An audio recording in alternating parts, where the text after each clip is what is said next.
نحمده ونصلي على رسوله الكريم أما بعد فأعوذ بالله من الشيطان الرجيم بسم الله الرحمن الرحيم يا أيها الناس كلوا مما في الأرض حلالا طيبا ولا تتبعوا خطوات الشيطان إنه لكم عدو مبين إنما يأمركم بالسوء والفحشاء وأن تقولوا على الله ما لا تعلمون سبحان ربك رب العزة عما يصفون وسلام على المرسلين والحمد لله رب العالمين اللهم صل على سيدنا ومولانا محمد وعلى آل سيدنا ومولانا محمد وعلى آله وأصحابه أجمعين معزز سامعین، گزشتہ آیات میں ہم نے پڑھا اللہ تعالیٰ نے اپنی توحید پر عقلی دلائل دینے کے بعد مشرکین کے متعلق فرمایا کہ ایسے نادان ہیں کہ اللہ کے شریک بنا رکھے ہیں اور اللہ تعالیٰ کے ساتھ جو محبت کا حق ہے وہ ان کو دیتے ہیں، حالانکہ محشر کے دن وہ ان کے کچھ کام نہیں آئیں گے، سارے تعلقات کٹ جائیں گے۔ میں نے عرض کیا تھا دوسری مرتبہ مسئلہ توحید ذکر کرنے کا مقصد شرک فعلی کی تردید ہے۔ شرک فعلی سے مراد یہ ہے کہ شرکیہ اعمال، عملاً جو کام کرنا شرک کے زمرے میں آتے ہیں ان سے منع کیا گیا ہے ان آیات میں، جیسا کہ آئندہ سبق میں آئے گا تفصیل سے۔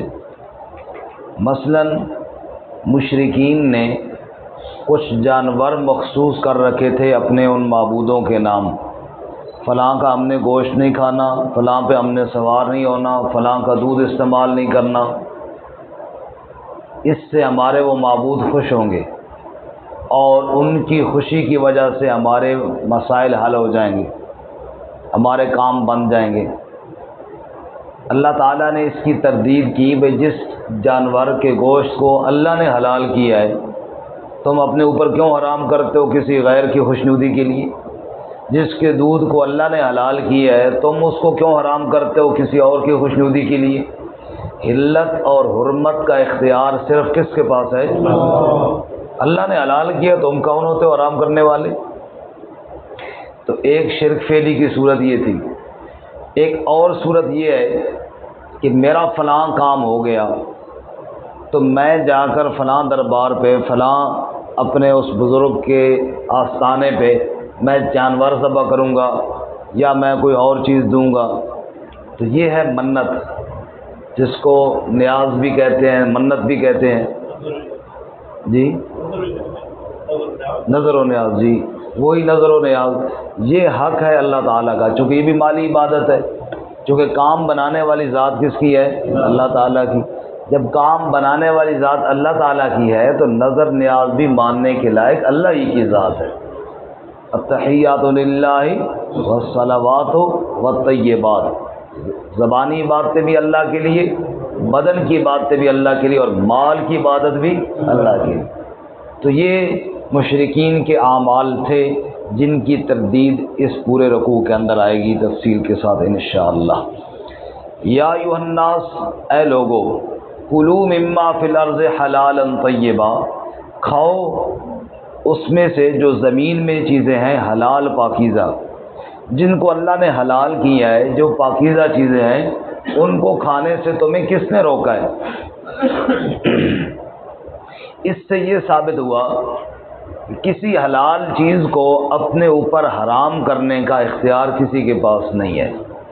ایک ہے پرہیز ہونا، بیماری وغیرہ کی وجہ سے بندہ نہ کھا سکے، اور ایک یہ ہے کہ طبیعت نہیں مانتی، ٹھیک ہے جی میں نے نہیں کھانی، وہ ایک الگ بات ہے۔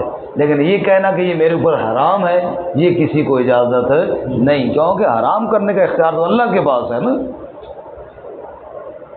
حدیث پاک میں آتا ہے ایک شخص تھے، وہ دھوپ میں کھڑے ہوئے تھے، آپ صلی اللہ علیہ وسلم نے پوچھا بھائی یہ کون ہے اور اس گرمی میں دھوپ کے اوپر کیوں کھڑا ہوا ہے؟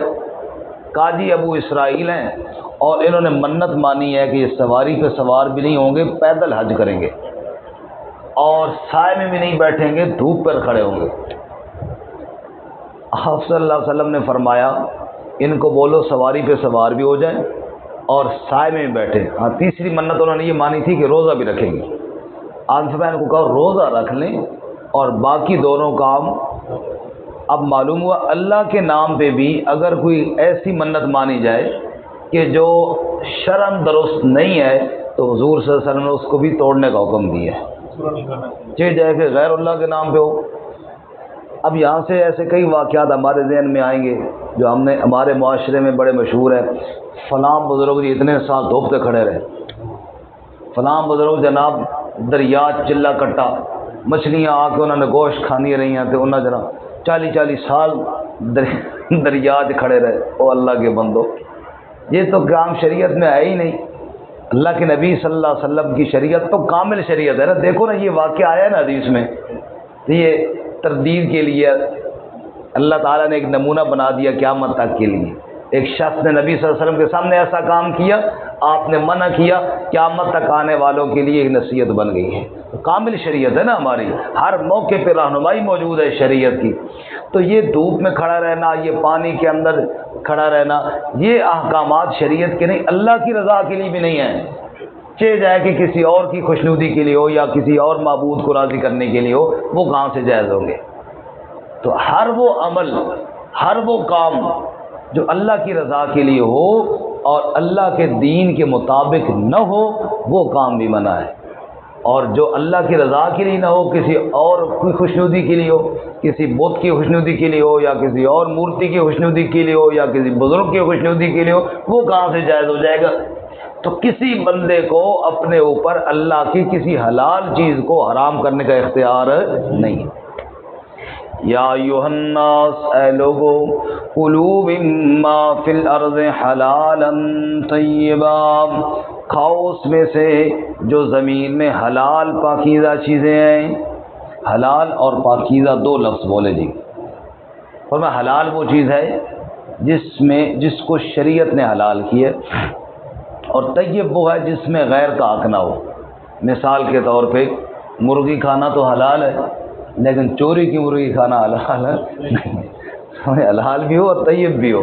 یہ نہیں کہ بندہ کہے جناب یہ تو حلال ہے تو بس چھکی جاؤ، نہ، شہد کے اندر شفا ہے، لیکن چوری کر کے بندہ شہد لے آئے جناب اور کہ جی ماشاءاللہ بڑی برکت والی چیز ہے، اور میں نہ حلال بھی ہو اور طیب بھی ہو، دوسرے کا حق نہ ہو۔ ہم پکھر میں ہوتے تھے، دلے والا پکھر، مرغیاں ہم نے رکھی، وہ کچھ لڑکے تھے انہوں نے ہماری مرغی چوری کر لی، کڑھائی بنا لی، کھا بھی لی۔ ہمارے محلے میں ایک بزرگ تھے حافظ صاحب، میرے پاس بیٹھتے تھے، ایک دن مجھے کہنے لگے مولوی صاحب ایک مسئلہ بتاؤ کہ بندے کو پتہ نہ ہو اور چیز چوری کی ہو، بندہ غلطی سے کھا لے، بعد میں پتہ چلے یہ چوری کی تھی، اس کا کیا حکم ہے؟ مجھے تو فٹ اپنی مرغی یاد آ گئی۔ میں کہا یہ بتاؤ وہ چیز کون سی تھی جو کھائی ہے؟ کہتا ہو یار وہ لڑکے بے ایمان کسی کی مرغی چوری کر کے پکڑ کے لے گئے تھے، تو میں ادھر سے گیا تو کھا رہے تھے، آؤ ساجی تسی بھی کھاؤ، میں نے بھی کھا لی، بعد میں پتہ چلا کہ تو چوری کی تھی۔ میں نے کہا مسئلے نو رہن دو، پہلے انہوں نے کہا مرغی میری ہے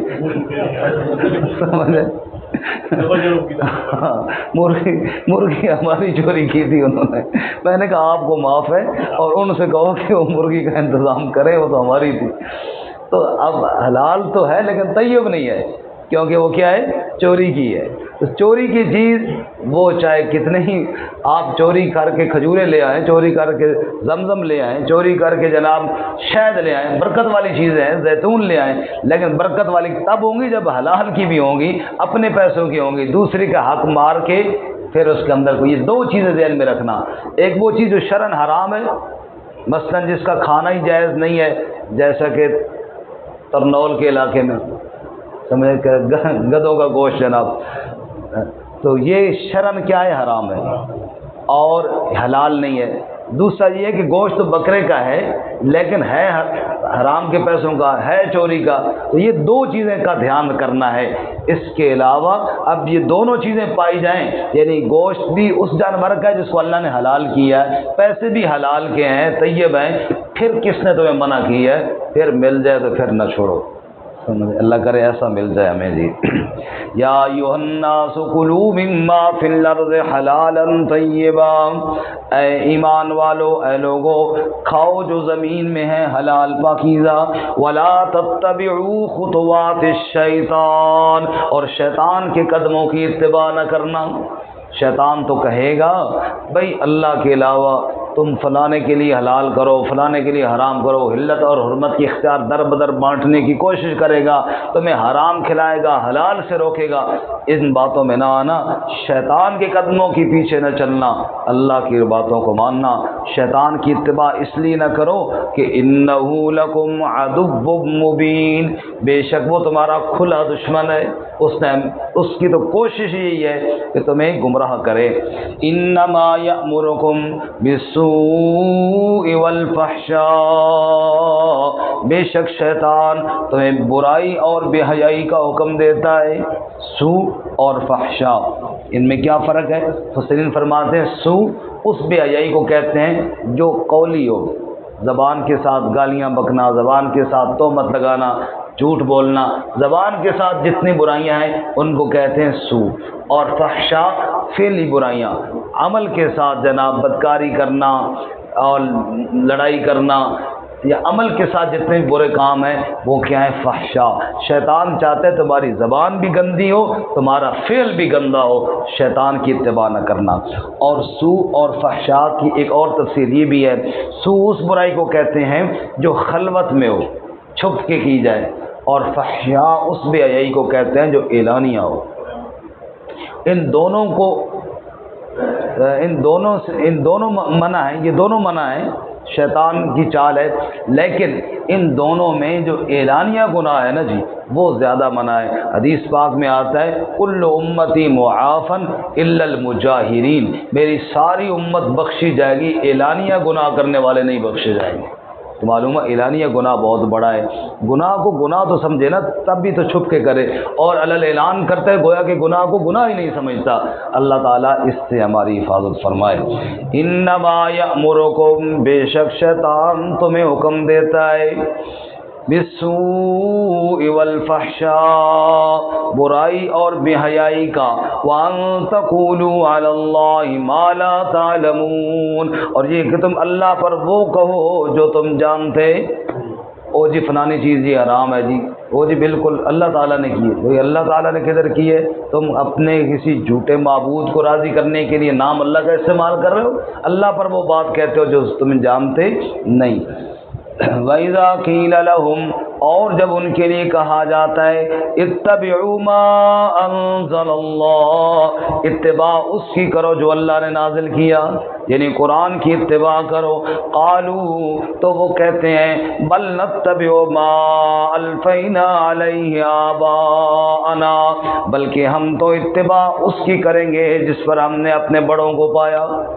وہ جی قرآن کی ہم اتباع نہیں کرتے، ہم اس راہ پر چلیں گے جس راہ پہ ہمارے وڈ وڈیرے ہمیں بتا کر گئے ہیں۔ بابا نتھو اور بابا پھتو جس راہ پہ چلتے تھے نا، وہی راستہ ہمارے لیے ٹھیک ہے۔ اللہ فرماتے ہیں اولو کان آباؤہم لا یاکلون شیئا، کیا اگر ان کے بڑے کسی چیز کو نہ سمجھتے ہوں، ولا یہتدون، اور ہدایت پر بھی نہ ہوں، تو پھر بھی ان کے پیچھے کیوں چلتے ہو؟ بڑوں کا احترام ضرور کرو، لیکن اتباع کرنی ہے تو اللہ کے دین کی کرنی ہے۔ رسول اللہ صلی اللہ علیہ وسلم نے جو دین لایا ہے اس میں اللہ کی کتاب اور پیارے نبی صلی اللہ علیہ وسلم کی سنت، اس کی اتباع کرنی ہے۔ اور صرف محض اس وجہ سے کہ میرا دادا اس طرح کرتا تھا اور میرا باپ اس طرح کرتا تھا، میں نے بھی وہ کام کرنا ہے، اگر اس سے غلطی ہو گئی ہے تو تم اس غلطی کو چھوڑ دے، اس اندھی تقلید کی ضرورت ہے۔ وَمَثَلُ الَّذِينَ كَفَرُوا، لیکن سمجھے کون؟ فرمایا جو ضد پہ ڈٹے ہوئی ہیں وہ تو نہیں سمجھتے۔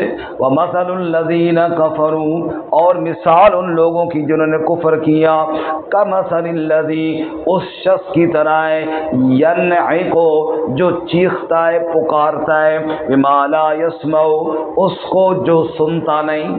کافروں کو سمجھانا ایسے ہے جیسے بہرے آدمی کے سامنے بندہ کہ پوری تقریر کر دے، اس بیچارے کو کیا پتہ کہ یہ کیا کہہ رہا ہے، یہی حال ہے کافروں کی۔ فرمایا ان کے سامنے چیختے رہو جو سنتے نہیں ہیں، الا دعاء و نداء، صرف پکارنا اور بلانا ہی ہوگا۔ بہرے آدمی کو جیسے بندہ پکارتا رہے بلاتا رہے، پکار بلانا تو ہوگا، وہ فائدہ کوئی نہیں ہوگا۔ ایسے ان بے ایمانوں کو بھی سمجھاتے رہو، بات تو ہوتی رہے گی، تقریر تو ہو جائے گی، لیکن ان کو فائدہ کیوں؟ سمن، بہرے ہیں، بکمن، گونگے ہیں، عمیون، اندھے ہیں، فہم لا یاکلون، پس عقل بھی نہیں رکھتے۔ بندہ ڈورا نہ ہو تو سن لیتا ہے، ڈورا ہے بہرا ہے چلو بول لے کے پوچھ لیتا ہے کچھ، وہ گونگا بھی ہے، وہ اندھا بھی ہے کہ کسی کا اشارہ دیکھ لے، بہرا ہو نا آنکھیں ہوں چلو اشاروں سے تو بات کر لیتا ہے یا بات سمجھا لیتا ہے۔ فرمایا یہ بہرے بھی ہیں، یہ گونگے بھی ہیں، یہ اندھے بھی ہیں، اور عقل سے بھی کیا ہے، فارغ ہیں۔ تو جو بالکل ایسا ہو اس کو کون سمجھائے بھلا؟ اس لیے اللہ تعالیٰ ہمیں ضد اور کفر سے محفوظ فرمائے اور دنیا آخرت میں شریعت کی اتباع کی توفیق عطا فرمائے۔ ترجمہ دوبارہ سنیں۔ یا ایھا الناس، اے لوگو، کلوا مما فی الارض حلالا طیبا، کھاؤ اس میں سے جو زمین میں حلال پاکیزہ ہیں، ولا تتبعوا خطوات الشیطان، اور مت اتباع کرو شیطان کے قدموں کی، انہ لکم عدو مبین، بے شک وہ تمہارا کھلا دشمن ہے، انما یأمرکم بالسوء والفحشاء، بے شک تمہیں حکم دیتا ہے برائی اور بے حیائی کا، وان تقولوا علی اللہ ما لا تعلمون، اور اس بات کا کہ تم اللہ پر وہ کہو جو تم جانتے نہیں ہو، وَإِذَا قِيلَ لَهُمْ، اور جب ان کے لیے کہا جاتا ہے اتبعوا ما انزل اللہ، اتباع اس کی کرو جو اللہ نے نازل کیا، قالوا، تو کہتے ہیں بل نتبع ما الفینا علیہ آباءنا، بلکہ ہم تو اتباع اس کی کریں گے جس پر ہم نے اپنے بڑوں کو پایا، اولو کان آباؤہم لا یعقلون شیئا ولا یہتدون، کیا اگر ان کے بڑے نہ سمجھتے ہوں کسی شے کو اور نہ ہدایت پاتے ہوں پھر بھی، ومثل الذین کفروا، اور مثال ان کی جنہوں نے کفر کیا، کمثل الذی، اس شخص کی مثال کی طرح ہے، ینعق بما لا یسمع، جو آواز دیتا ہے پکارتا ہے اس کو جو سنتا نہیں ہے، الا دعاء و نداء، سوائے اس کے کہ پکارنا اور بلانا رہ جائے گا، صم، بہرے ہیں، بکم، گونگے ہیں، عمی، اندھے ہیں، فہم لا یاقلون، پس وہ بات